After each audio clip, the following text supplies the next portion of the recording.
Hi, everyone. Welcome to this exciting discussion on ethical research and programming with adolescents. We are so thankful for so many of you joining from across the globe, whether that might be early morning for you or kind of just your mid-afternoon, or some of you might be joining in the late evening. Really appreciate you joining with us today. And we have an amazing panel that will provide a trio of different perspectives on this complex issue of ethical research and programming with adolescents. I am pleased to be your moderator for today. My name is Shana Pfeiffer, and I am a human rights professional with nearly 20 years of experience working to prevent and respond to child abuse, neglect, and exploitation. I have supported a wide range of applied research in the field of child protection in both development and humanitarian settings, including the review of ethical and methodological issues in collecting data on violence against children, a working paper on ethics of child participation in research, and various different research studies related to violence against children for different country projects in Asia and Africa. More recently, when I was with Save the Children, I joined GAS and the WHO Interagency Initiative for addressing ethical issues in research and programming on sexual and reproductive health with vulnerable young adolescents. And my role in these kind of different activities that we'll talk about over the past couple of years was to provide subject matter expertise on issues of child protection, sexual and gender-based violence, and the best interests of the child. So I'll be your moderator for today. And as we're listening to our panel here at the beginning, when you have any kind of questions that you might have for any of our specific speakers or to the whole entire panel, you can use the Q&A function and add that into your chat. And we will be happy to explore some of the questions that you have towards the end of this hour. But I am joined by three really amazing folks who are going to provide a really great kind of review of some of these issues.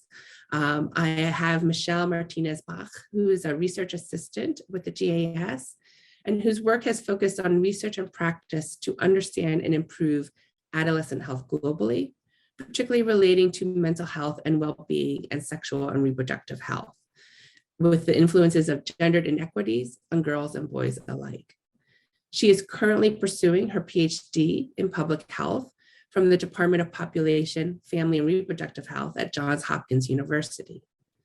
Prior to that, she earned a master's in social and public health, master's in science and public health from Johns Hopkins, and a dual BA in health and society and international relations and global studies from the University of Texas at Austin.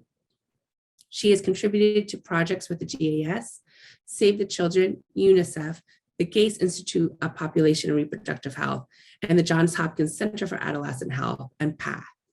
Michelle was the focal contributor to this ethics scan, and she's working to bring a greater emphasis and understanding of ethical research and programming with adolescents to her own research. She will present the key findings from the ethics scan and will spend time on the recommendations that came out of those conversations. We also have with us Andres Villaveses. Andres Villaveses is a physician and epidemiologist with over 25 years of experience researching injuries and violence prevention. He currently works at the CDC as senior scientist at the field's epidemiology and prevention branch. He earned a medical degree at the Universidad del Bosque in Bogota, Colombia, an MPH from Emory University, and a PhD in epidemiology from the University of Washington in Seattle. He has worked with a range of different stakeholders, including the World Bank, RAND Corporation, University of North Carolina at Chapel Hill, Geneva Hospital, and the World Health Organization. His work on injury prevention and control includes research on violence against children, women, and youth, alcohol abuse and injuries, transportation safety, burn-related injuries, and occupational injuries. He has written several peer-reviewed publications, book chapters, and policy documents addressing violence prevention, injury surveillance, and prevention of unintentional injuries.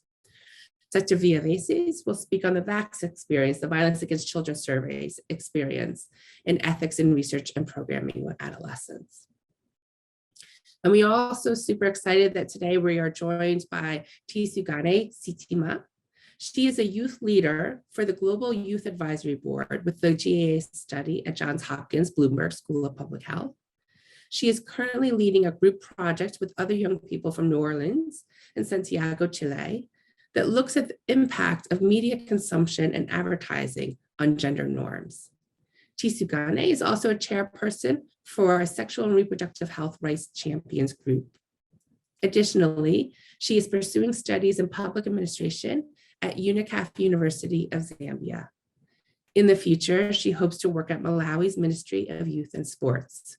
Super excited to have her here today because she will be speaking on her perspective of ethically working with young people globally, where things can improve, and how youth themselves might be involved in this.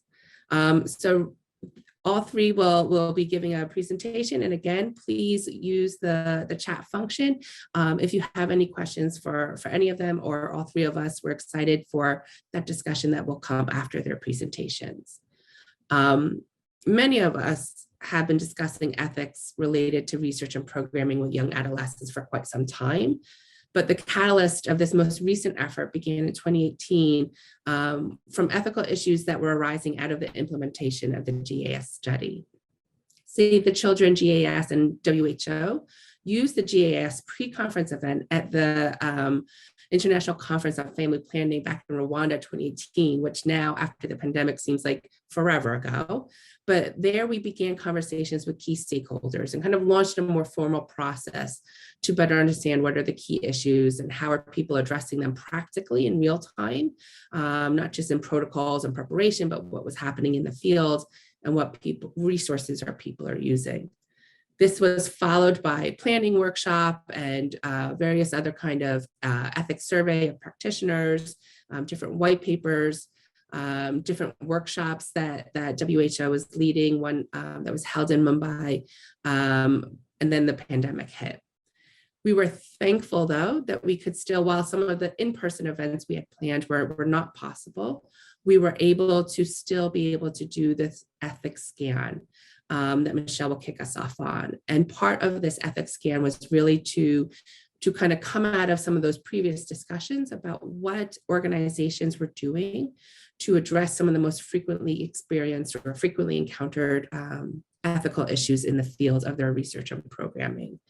From this kind of conversation, there has been a lot of renewed interest on kind of thinking about what are the next steps. And we have some key institutions who are thinking about kind of developing SOPs and other protocols.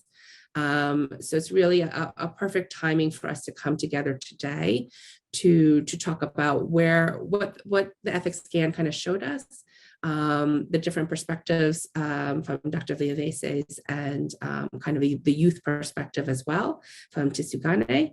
And we look forward to the conversation. So I am going to hand over now to Michelle. Hey. Hi, everyone. Thank you so much, Sheena. Give me just a moment to share my screen so that we can jump right into talking about this scan and really what we got out of it. And so, great, here we are. So my name is Michelle. I am going to be discussing what we did in the scan and truly the recommendations that have come out of it now. So first, of course, I do want to take a step back and just say that all of this webinar is being coordinated alongside the release of a report on this very issue that was recently published on the GEA website. So if you are looking for more details, you can always find them there. And truly, I don't have to spend too much time really discussing what we were doing in this scan. Shana, I think, put it so eloquently. But just to reiterate that we were really trying to fill this gap in understanding what the current landscape was in international non-governmental organizations, INGOs, as well as donor organizations in terms of the issues they're currently facing in ethical conduct of research and programming, as well as the perspectives of organizations themselves to move this work forward. And so I was able to speak with 17 different organizations, INGOs, as well as 3 donor organizations.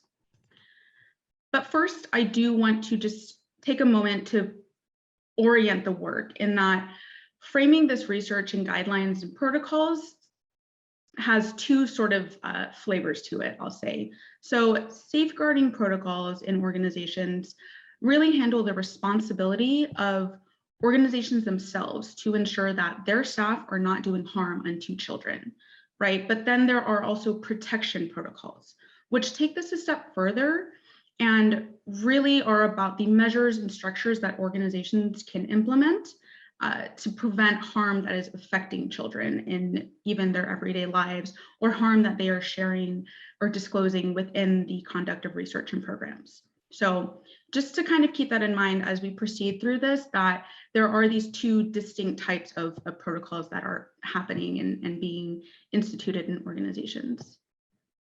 But first, we asked our interviewees about what some of the primary ethical considerations and challenges truly are. And we can start with those that focus on adolescents themselves. So these get at concerns of whether and the extent to which adolescents are understanding assent and consent, and making sure that they're really understanding their choices is a critical part of the research. And this includes refusing to participate in the research and the program itself.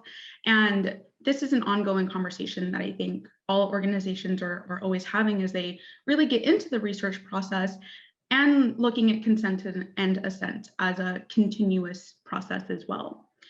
Next is more so on an organizational focus of the balance of an organization's needs with the protection needs of participating youth. And this is an issue that we'll kind of focus on and come back to more in this discussion, because this is about what organizations are really doing and are able to prioritize. And this includes making referrals for when and if issues do come up in research, as well as the obligations possibly to follow up on those. Those are the questions that a lot of INGOs are still grappling with. And finally, there is this piece about addressing the diversity of needs across adolescents, and how a lot of guidelines and protocols don't necessarily do that to the full breadth of adolescents. So considering young adolescents' needs versus older adolescents' needs. And then finally, really addressing the special adolescent populations and their needs, and really focusing on them in protocols and guidelines as well. And like I said, we'll come back to this piece more about balancing an organization's needs with the protection needs of youth, especially around referrals. But first, I do need to take a step back and just orient what partnerships really look like in practice. And what was shared with me is that staff guidance for INGOs is generally developed internally. It may rely as well on kind of external sources or things that are provided by other organizations. But it's also important to note that INGOs do often depend on local partners or implementing partner organizations for either training or even the implementation of research and programs. And this is not always the case.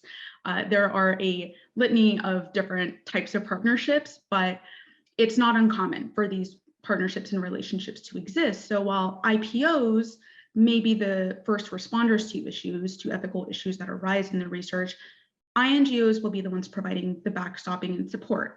And when an incident happens or is shared, it is shared with the INGO, generally depending on the severity of the case. So INGOs may not be hearing everything that's happening in the field all the time.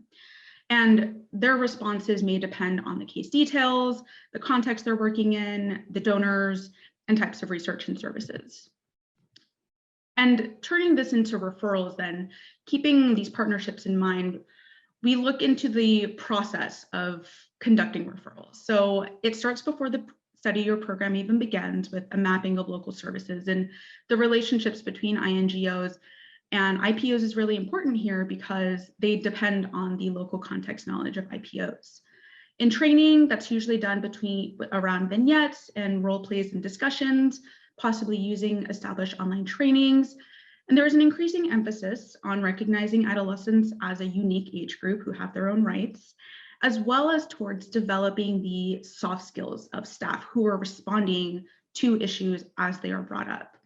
And then finally, during research and programming itself, there are several delivery strategies that can either be targeted referrals or even broad referrals that are kind of given to the whole scope of adolescents who are participating in research. And these can be made to various local providers and for different types of services as well. And the strategies to elicit field issues are very widespread.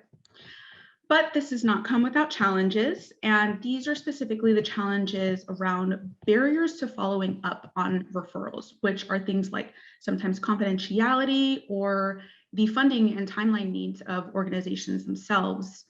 It was also often shared that defining the responsibility of organizations is not always clear, especially maybe around making or paying for referrals, and particularly who is following up on a referral and whether INGOs should be doing that and can do that. And this means that the effectiveness of them can be very hard to assess.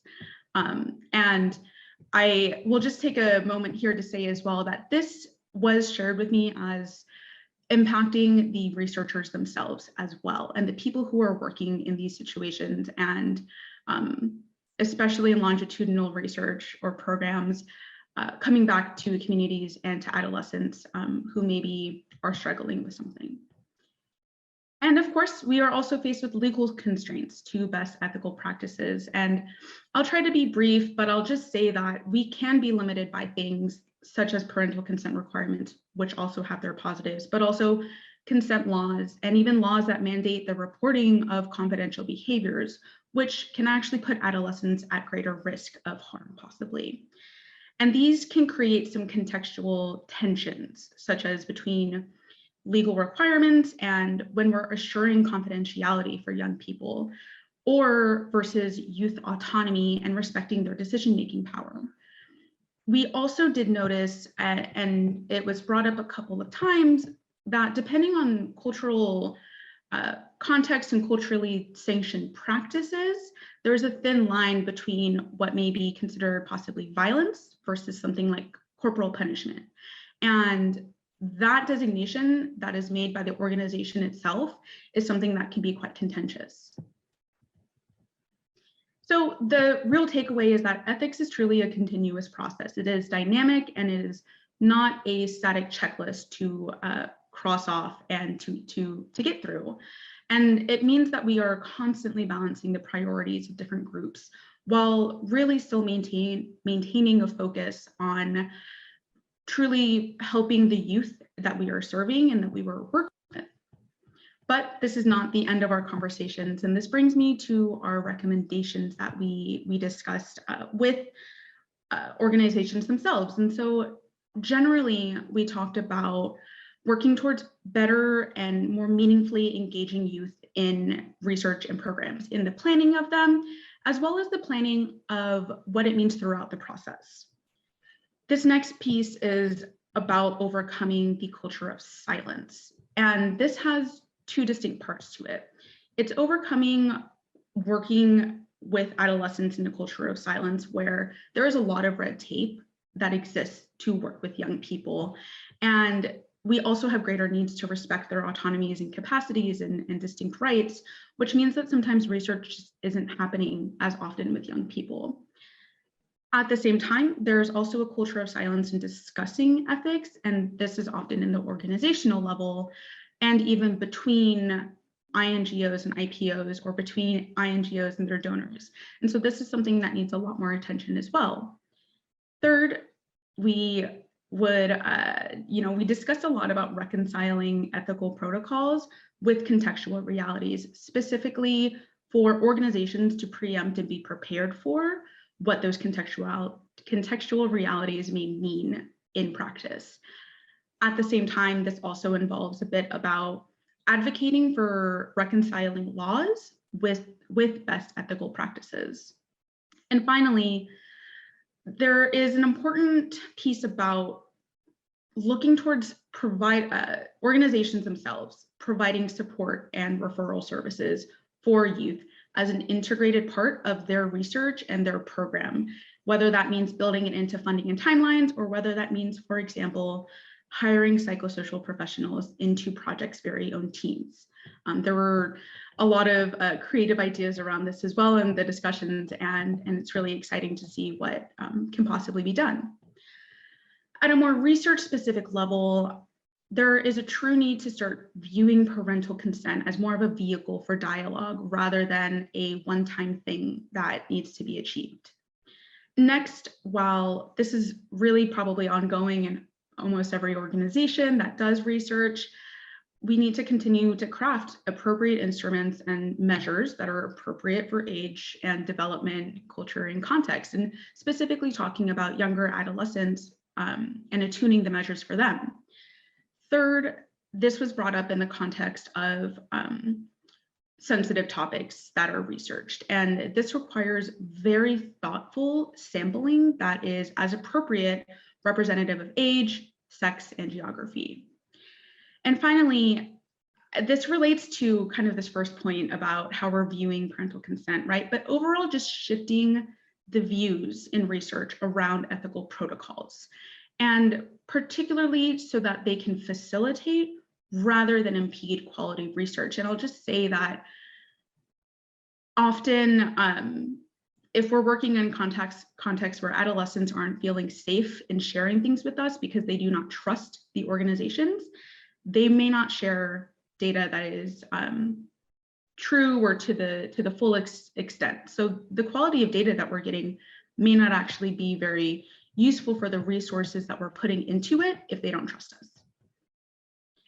And next, in terms of organizations, we come back to encouraging internal conversations in order to make discussions around ethics less taboo and truly more normalized within organizations, across chains of command, as well as between partnerships. So that way, implementing partners can really feel safe and comfortable in coming to INGOs in order to actually work towards solutions together. Next, this harkens back to issues that staff themselves face when they are confronting issues with follow-up on referrals, right? Providing field staff with psychosocial support for themselves dealing with ethical challenges. And this can really ideally improve the kind of context and culture of organizations themselves, so that way the staff feel more comfortable doing the most ethical work. Next, there were many conversations that we had around looking towards the development of universal guidance and/or even a resource center around conducting research and programming ethically. And this is hopefully a space for next steps as well.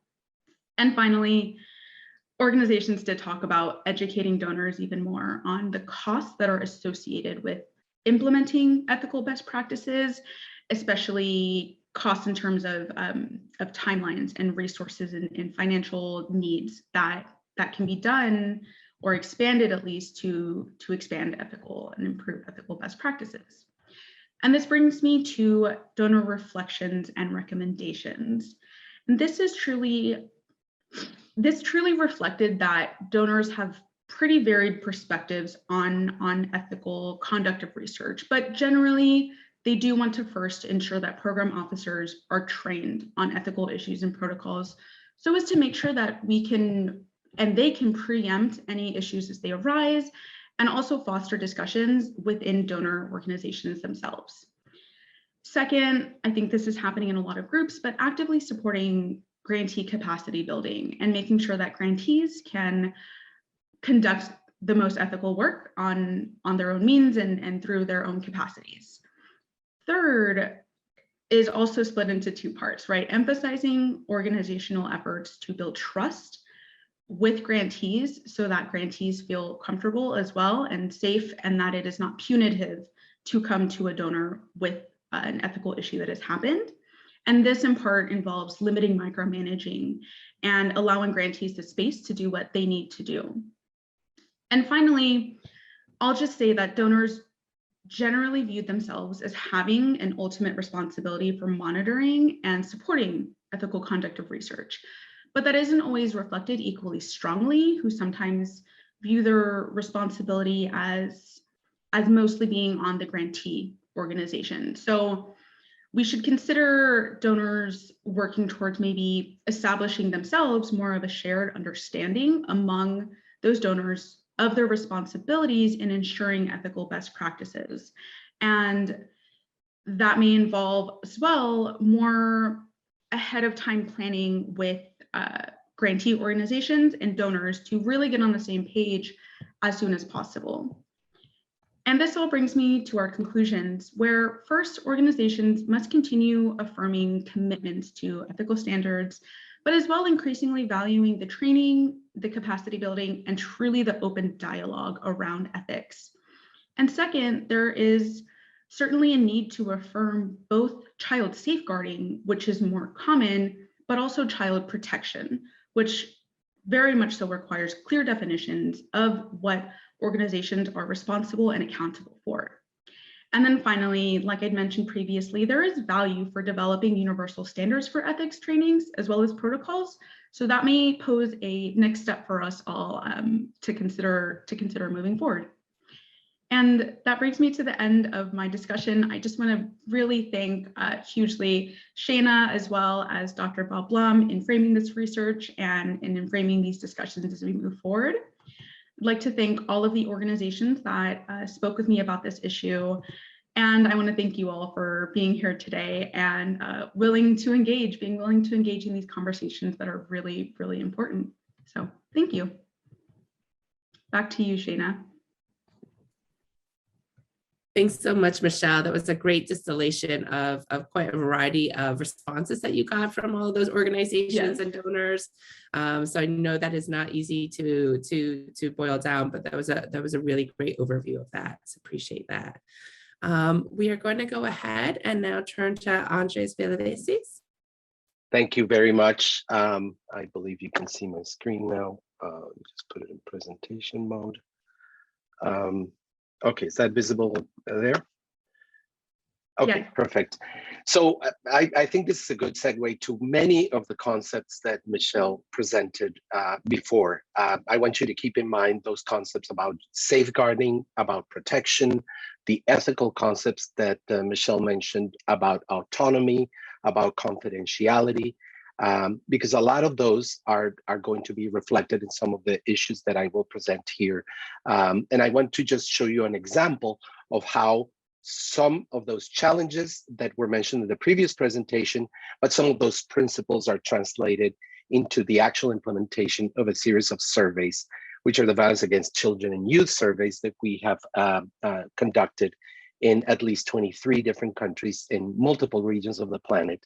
And so addressing a lot of cultural issues, linguistic issues, legal issues, social and normative issues that are different while maintaining the highest possible ethical standards within this process.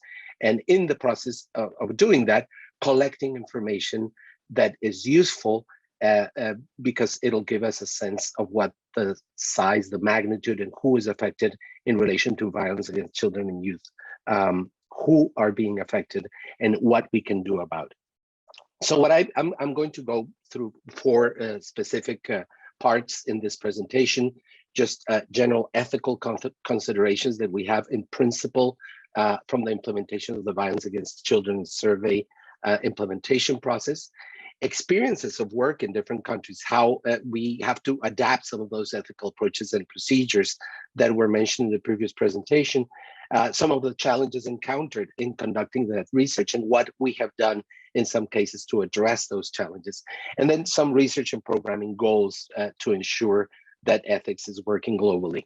So the overall ethical considerations that we have when conducting the Violence Against Children surveys is to protect and support children and young adults who have experienced or are experiencing violence and request help are the most central considerations of this surveys. So we identify people who have experienced violence and we provide them with that help and some solutions around it. The process of doing that also is embedded with a whole series of ethical principles for protecting and supporting these children and youth, and do that with the highest possible ethical standards during the preparation, the implementation, the use of the information, and the dissemination of that information that is missing there, but that is also included. So this is our process, and it might seem a bit complicated, but there's several steps. We first engage and organize what we are going to do in a country. We identify the institutions that are going to be involved and assign some roles. After that, we have a series of protocols, and that protocol is not only for a series of methodological considerations. We collect data that are representative of entire nations, of the population of entire nations, but we also collect information following a series of ethical principles. And we need to adapt that to a series of legal, linguistic, cultural contexts that are important. So we prepare that. We, after that, have to train individuals on how to conduct this, how to do this, not only following the ideal methodology for respecting the survey, but following those ethical principles. And that involves not only respecting the subjects that we are working with or the individuals that are providing us with that information that we're going to use, but also protecting and understanding what impact in receiving that information those people who are collecting the data have. So we also train them on how to respond and how to deal with exposures, continual exposures to a lot of information about violence that sometimes is really very difficult to digest or to understand. We then use that information and use in a protective way. So we take a series of measures that are, from the perspective of data protection, extremely important. Privacy persists, and that protection persists beyond the collection of the information in a particular household setting and into the realm of the data protection mechanisms. And these are anonymous surveys, so we protect the data like that, and then we report the data back. We report it to countries, and then we do something about it. So in these different steps, we have to determine what are the local needs for a particular country to understand the problem of violence. We adapt it, and sometimes we adapt the questionnaires. We actually do qualitative studies initially, and we have conducted in many places to understand if youth and children linguistically and conceptually understand the questions that we are going to be asking. So we have that input beforehand. We have a series of questions that follow a series of definitions that are mostly descriptive in terms of behaviors and how we operationalize and define violence in different ways, so as to avoid cultural notions about asking about violence more generically, and rather focusing on a series of behaviors that we operationalize as violence. We developed a protocol, and that protocol is submitted to institutional review boards, not only an international one, but country institutional review boards that will adapt it, and for which we have to follow a series of processes that are exclusive to that particular country. And then we conduct a training that for a normal survey could be 3 to 4 days. Typically, these trainings last 2 weeks.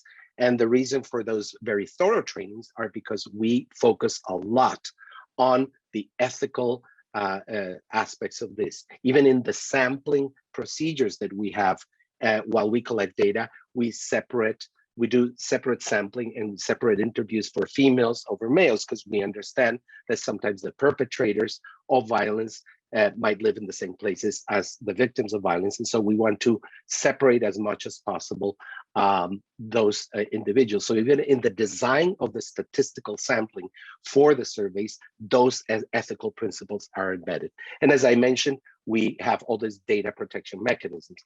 But once we collect information on the problems that individuals have, we have a referral team, and that referral team has a series of training, and we have to ensure that those mechanisms of referral are respected. So for our surveys, we have to ensure that 100% of the people who voluntarily request help are given that help.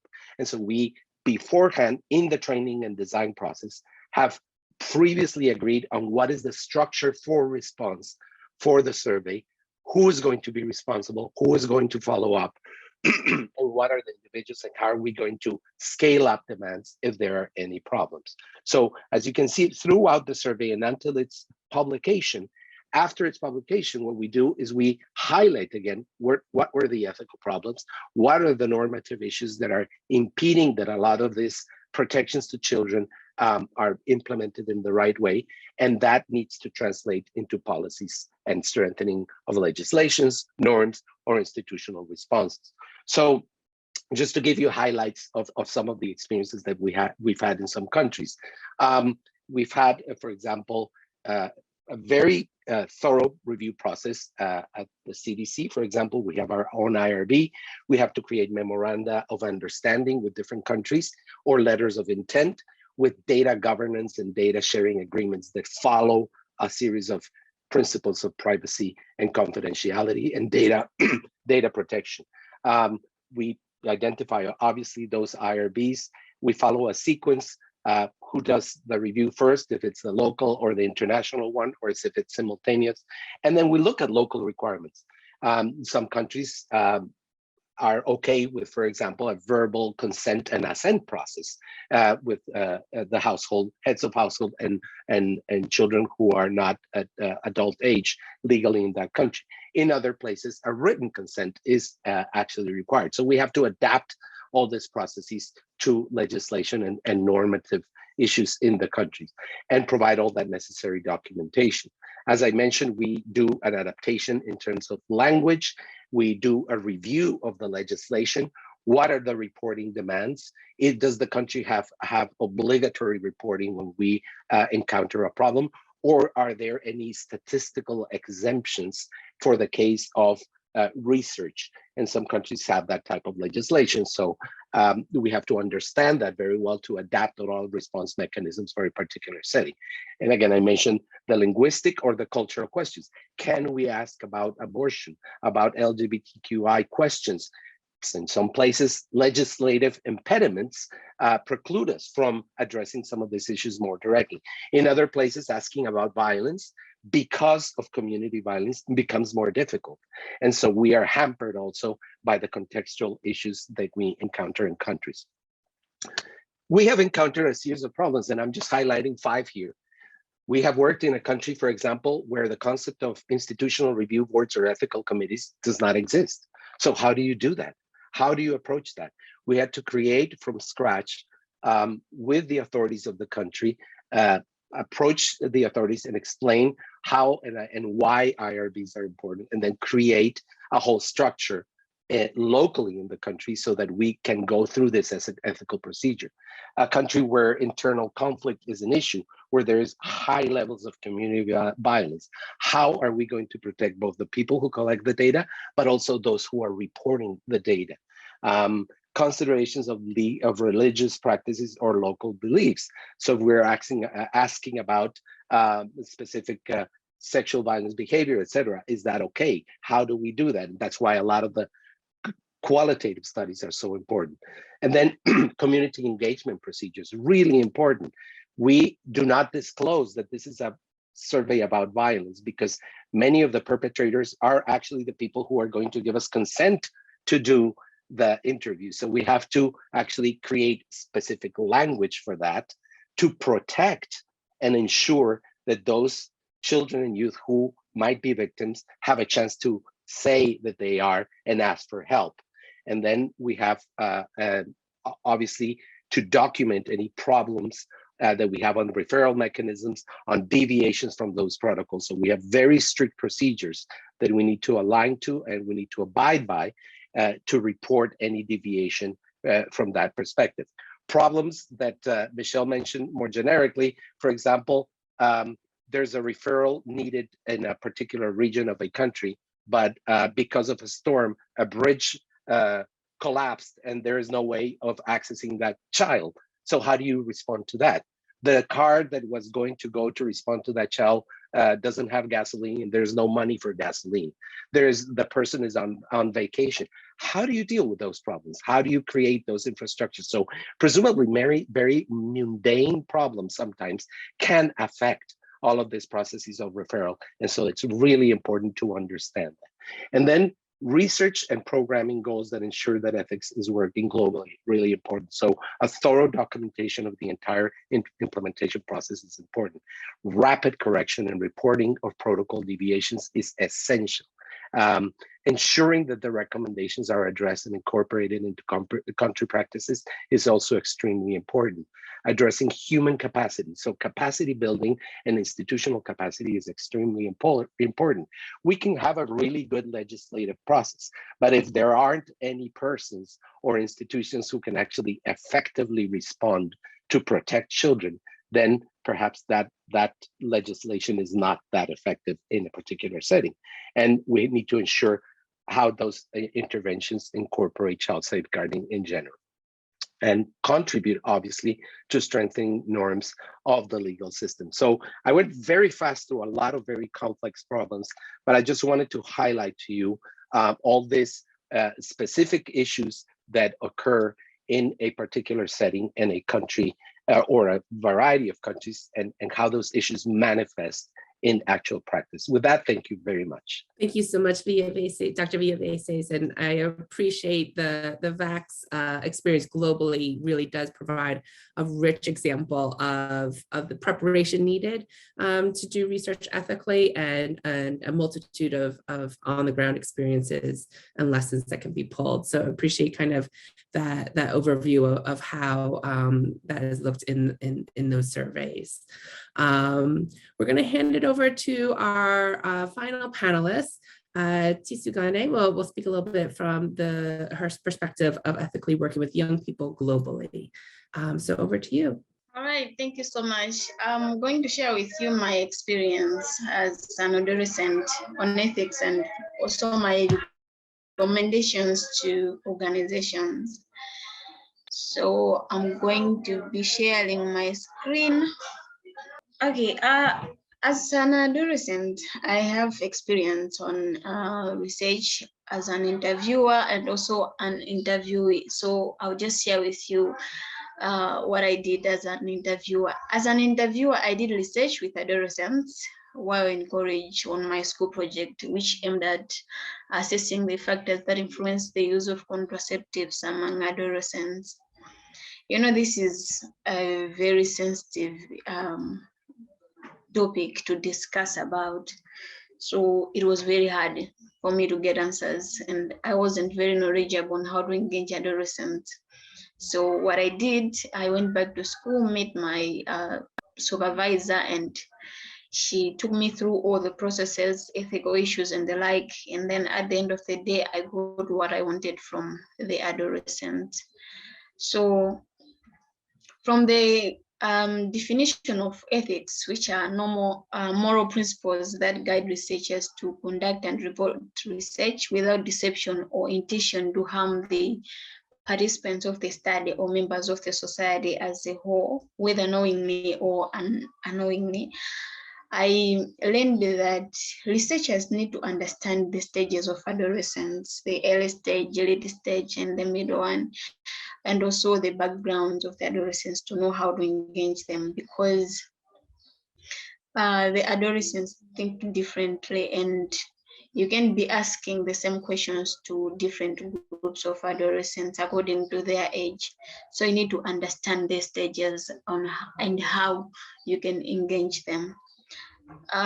Because they bring different needs as well that deserve to be met. They all deserve consent and assent. Not necessarily going to the parents and get a written consent or whatsoever, but you also need the adolescents themselves to assent to be interviewed. Confidentiality, protection, respect, and transparency are also important in research. Because as I said already, that these adolescents bring up different needs that deserve to be met. They need confidentiality, they need to be protected. Some of them can bring issues to do with violence at their homes. So they would believe you and hopefully think that you might help them. So whenever you can, please make sure you protect and respect whatever they say. As an example, I have seen there was an organization which was interviewing adolescents about their lives at home. And the adolescents had to explain their answers and expected that the organization would help them, maybe with food or solve some other problems they face at home. But what the organization did was to come back with a different program, not addressing the gaps they found during their research. So it was like a backstabbing to the adolescents. They have openly said whatever they were facing at home, they are not eating thrice a day, but at the end of the day, they are receiving different help from what they expected. So this is not a good thing to be done. So I would recommend organizations, apart from considering all ethics and doing research with adolescents, the organizations should also be like experts in working with adolescents, knowing what the adolescents expect, knowing their background, knowing their ages, sex, and also all the characteristics that makes up the adolescents, so that the interview should go well. And also after the interview, everyone should benefit from the program or the project. The organizations should also be honest with the adolescents. You're bringing in a project that is to do with nutrition or maybe education. Don't ask them whether they are eating thrice a day or once a day. If you know that you're not going to give them food, you're not going to provide them with their basic needs. The organizations should also be protective. Let's say you're going to a community with a nutrition project, and then the adolescents had to explain what they are facing at home. Maybe they're being abused by their parents or whosoever guardian they stay with. You have to take a step and help them. You can do referrals, refer them to another organization which can help them, rather than helping them the nutrition part and leaving the gender-based violence part. Lastly, which is most important, is to involve the adolescents in the process, whether programming, group planning, the interviews as well. Involve them so that you should get what you want, and each party should benefit from the program, because what some organizations does sometimes is for them to get funds from donors, instead of making sure that they're making impact on the community. So it is really good to involve adolescents, build their capacity. When it comes to research, make sure you're involving them, make sure you're making them understand, make sure you're being honest and protective for everything to go, and also to respect their rights. This is all I had. Thank you so much. Thank you so much, Tisigane. That was a really, I know there's been a lot of discussion recently with many organizations about when we think about, and we're considering ethical issues in both research and programming, how to better ethically involve youth directly. So hearing these insights has been really a good reminder for all of us and provided some practical ideas for thinking about that. We have some interesting questions in the chat box, and we have some time for conversation here on this. First question I'm going to start off with maybe is best posed to Dr. Villaveses. There's a question of IRB, and you brought this up in your presentation. So in your experience, whether with the VAC surveys or other research that you have done, is it a must to secure IRB in countries where there is no IRB or IRB requirement? How has the VAC survey handled that? So yes, we actually consider that it is. In fact, the one country that I'm mentioning, the majority of countries fortunately have IRBs, and so we managed to identify that. But it is extremely important to have a representation of institutions, of community members that are included in an institutional review board or ethics committee in a particularly local setting, because they understand better the culture of the place, the practices of the place, and because from a legal perspective, it is important to set a precedent in terms of research research standards and research quality. So yes, in that particular setting where there was no IRB, we actually constructed and came up with a mechanism to create a IRB, not only for this study, but hopefully for other studies, so that those standards can be elevated and future other activities can be approached in the same way. So our practice has been to not only rely on the international one, but also on local ones. And in fact, sometimes we have even 3 IRBs because there's another institution that is helping us and we have to go through their IRB too. So from that perspective, ensuring those standards is the best option. Excellent, thanks so much. We have a question kind of literally, I think from the first slide or two, Michelle, in your presentation, when a question came up from somebody about, can you elaborate the difference between child safety and child protection? You had the definitions up there on the slide, but can you unpack that a little bit for us?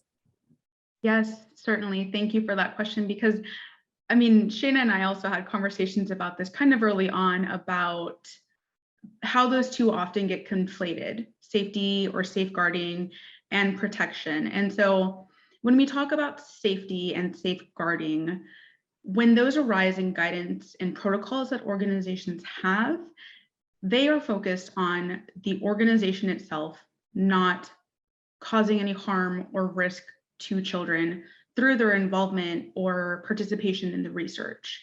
So it's very organizational focused in the context of this topic, right? When we look at protection though, that is, I would say, more child and adolescent youth targeted, about the environment that they live in, about the information that they are disclosing, especially if the research and program topic is around sensitive issues, and really being able to, I would say, preempt and work with issues that arise during the process through referrals, through building in possible mechanisms within organizations to respond. And it's about wanting better, I think, for the youth that you're working with. And it is not to say that every single organization in this field doesn't want to do better, but it's having to balance that with the capacities and resources that your organization has to do these things. And so I think that's the best kind of summary I can give. But Shana, if you also have more thoughts about that, please do share. Thanks, Michelle. No, I think that was actually a really good way to put it. And I know sometimes people can feel like this is around semantics, but I do think it's important to kind of think about the different facets of ethical research and programming. And so it's not that one is more important than the other, both are kind of needed. And I do appreciate kind of the centrality of those concepts, of one being more towards the organization and one being more towards the child themselves. And really the interplay between them and then how those two interact. So I think that's a really good way to kind of explain the differences. And I think what happens then from a practical standpoint, when we're thinking about how does an organization do their research or program more ethically, by looking at both of those things, you're able to have a much more holistic way for that. We have another question that's kind of similar, because again, it's around kind of concepts around ethics, Michelle, that you gave in your presentation. And she, the person who asked the question, they heard you talk about autonomy as one of the kind of key pillars around respects for a person. The question is, have you also looked at agency? And how are those two, how is autonomy and agency related, particularly around kind of ethics? There is probably a lot to unpack in a whole other webinar probably about this. And so I think that the way, I'll at least speak to the way that it was conceptualized in the conversations that I had. More often than not, the kind of word and phrasing that was used was around autonomy and was around kind of respecting that decision-making desire or power that a youth may inherently feel towards whatever issue is arising, or their autonomy to participate or not in the research. At the same time, agency didn't come up as much, and I think that's possibly because that is maybe in the conversations that I had, a topic that was being kind of conflated with agency, and that I imagine is the way that I think about it, at least, is more so relating to the actions that a young person can take about what they want and desire. So while we want to confirm that they have and affirm their autonomy and truly the freedom of choice that they have, their agency to act on those desires may still be constrained in their settings or by the protections legally that have to be taken into account. And I don't think that is, the only way to tease out this issue at all. And I think that is a conversation with organizations to have as well with the people who are working with youth on the ground and really in the field, truly. And I do welcome other panelists to chime in, please, about that, because I think that's a really critical question. Thanks, Michelle. I actually have another question that actually is potentially posed to both you, Michelle, kind of thinking about GAS study as well as Dr. Villavese's, maybe not VAX, but other surveys that you have done. This question is about intervention evaluation research. So we're research that is going to evaluate an intervention or program, and how to balance the needs of the intervention provider who wants to respond to reports on violence that come up in the survey, and you as the researcher who is doing the data collection and the capture.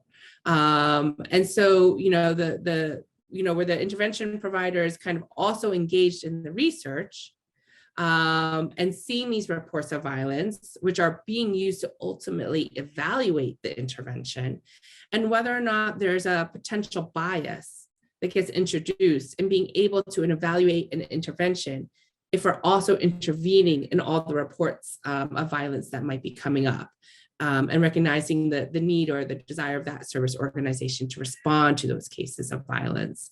And so it's kind of a very specific question, but it is really kind of balancing that if we do research that is more about programmatic evaluation and we're responding to violence, how does some of that bias kind of play out for that researcher, and what do we think about that ethically? Thank you, Michelle. That's a really interesting question. I think, when we conduct these surveys, we, like I mentioned before, we ensure that 100% of the people receive a response or are referred of those. We ask everyone, we give everyone resources to actually access services, everyone, independent of whether or not they have a problem. For those who have been exposed to violence or who are on an acute situation that needs response, or for any other reason that ask our help, we provide them with that referral, and we ensure that referral occurs. In real life, that might not happen. So in the research process, we might be being more effective than the usual process or mechanisms that are designed in a country. So from that perspective, it is somewhat different. What we do in order to equalize that potential imbalance that exists is first, the primary principle here is to protect children. So that is essential. That is not incompatible with doing good research at the same time. But at the same time, once we document all these problems, one of the things that we want to do is to actually translate that information that we collected and those problems into actual effective policies that change whatever problems or challenges we find. In a country that I was mentioning, I mentioned some problems with referral that seem very mundane. We went back to particular settings to try and understand, okay, what are the issues that are impeding this? So try to go back and understand the system, but at the same time, use all the information, not only with the governments that are set to respond and have institutional response systems or any other national or international non-government organization, but also with youth. We actually asked them, okay, what are the best ways to implement all these strategies? Because that information, one of the things that we do is we translate it into recommendations, and those recommendations into national action plans that are backed up later on with interventions. This is a multi-year process that we find many times. So it's not immediate, but it is indispensable. So those issues are not incompatible. Well, we do understand that during the process of conducting the research, we might be doing a better job at the response. We are always striving to actually address the particular problems that might exist in the usual occurrence of problems in a particular setting. Thanks. Thanks, Dr. Viveses. I think I really hung on to the protecting children and good research are not incompatible. And of course, that is like the untangling of all of that and the challenge of all of us to hold both of those to be true. And both of those can be true at the same time. But I really appreciate that as kind of a headline for thinking about the complexities of doing research and intervention and responding in an ethically way, but also making sure children are protected. I realize we are at the top of the hour. This has gone by super fast. I know there are some questions that haven't been yet answered. You are welcome to contact us by email for some of those questions. I do want to flag for our participants though. Lori Heisey was kind of talked about the issues of adolescents' desire for confidentiality and kind of input and agency over what happens to them after abuse and what might be expected in terms of referrals. She thankfully, added in a link around a case study or a documentation of those debates that was caused by a study of violence against children in Uganda. So there's a link in the Q&A for a journal article around the issues of kind of adolescence confidentiality. What do you do when you're hearing disclosures of abuse? And so please do check out that link. There was a question around sharing of resources. The report that was just launched that Michelle kind of referenced for the ethics scan does have links to some example trainings and kind of questionnaires. I know VAC survey also has some resources around kind of framing the questions on those kind of sensitive topics of violence against children. So in the ethics scan report, there are some links to that. So do use that as a resource. And then for the other questions that have come in towards the end that we don't unfortunately have time for today, do feel free to contact any one of the panelists and they'll be happy to continue that conversation.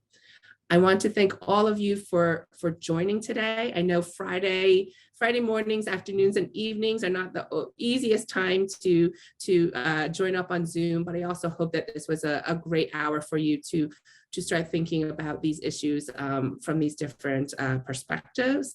I want to thank our panelists for a really wonderful presentation and helping us answer some of those questions towards the end. Thank you again. I really hope this is just one part of the conversation when we're thinking about ethical research and programming. We know there are no right or wrong answers in many of this, and so continuing this dialogue of sharing experiences and sharing resources, I think is super critical for all of us in doing this work. And please, thank you again. Enjoy the rest of your day or evening and weekend, and look forward to seeing you again. Thank you.